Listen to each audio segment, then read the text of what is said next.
Argentina assistant coach explains reason behind Dani Olmo punch in ugly post-World Cup final scenes as he insists it was more of a push.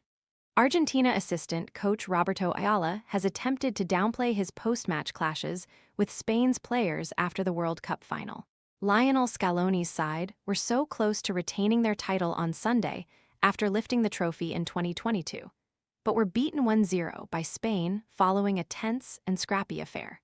They were aggressive throughout the match, as they had been during their semi-final victory over England, yet things escalated at the end of the game. Having already had Enzo Fernandez sent off for a wild late challenge on Pau Cubarsi towards the end of normal time, Paredes grabbed Eric Garcia by the throat and pushed Gavi to the ground by putting his hand in the Spaniard's face. Flies and gnats invading your kitchen? Plug in the Zevo Flying Insect Trap to attract and catch flying pests with blue and UV light day and night. Want to check today's Amazon deal?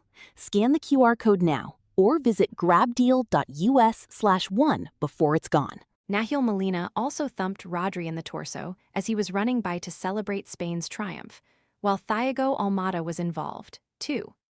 Paredes even appeared to throw punches during the altercations, and Ayala, who is Scaloni's assistant, held Garcia around the throat before he was caught on camera striking Dani Olmo. Argentina coach Roberto Ayala has tried to downplay his clashes with Spain's players. Ayala clashed with Eric Garcia before he appeared to strike Dani Olmo after Sunday's final. Then, as the Spanish squad lifted the trophy, Argentina's players faced away from their opponents in what was viewed by many as a poor show of sportsmanship. FIFA have since launched an investigation into their behavior, which could have serious consequences for those involved. However, Ayala has attempted to defend what happened, insisting his clash was more of a push than anything else.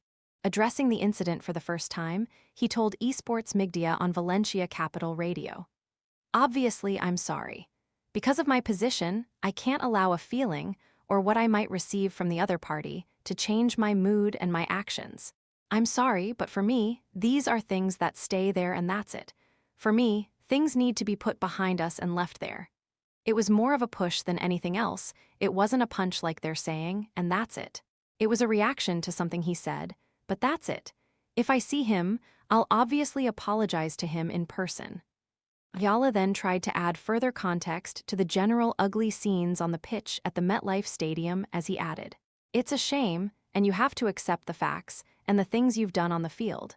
When the game ends, what I see is a fight in the middle of the pitch, and we rush to go after our players, and it ends up like that because that's not who we are.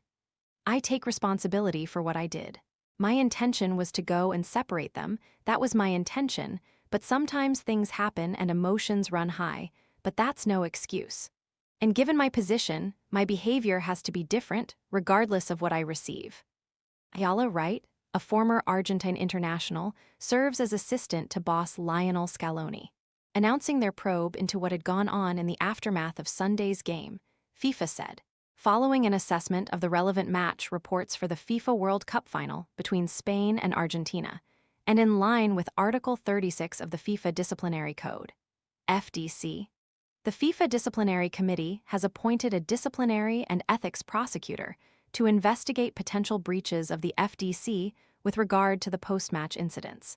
Further details will be communicated by the FIFA Disciplinary Committee once the prosecutor's report has been completed." Despite the nasty scenes, Spain midfielder Gavi, who was pushed to the ground by Paredes amid the chaos, surprisingly defended his Argentine counterparts. During Spain's celebrations back home, Gavi was asked for his take on what had gone on and said, "No, to tell you the truth, I don't think Leandro Paredes should be suspended. I understand it's not a good image for children, but I think there's also that side to football, which is a bit more physical, more aggressive. The most logical thing would have been to send him off during the match, and that's it. In the end, I think it's all football, and it has to be that way."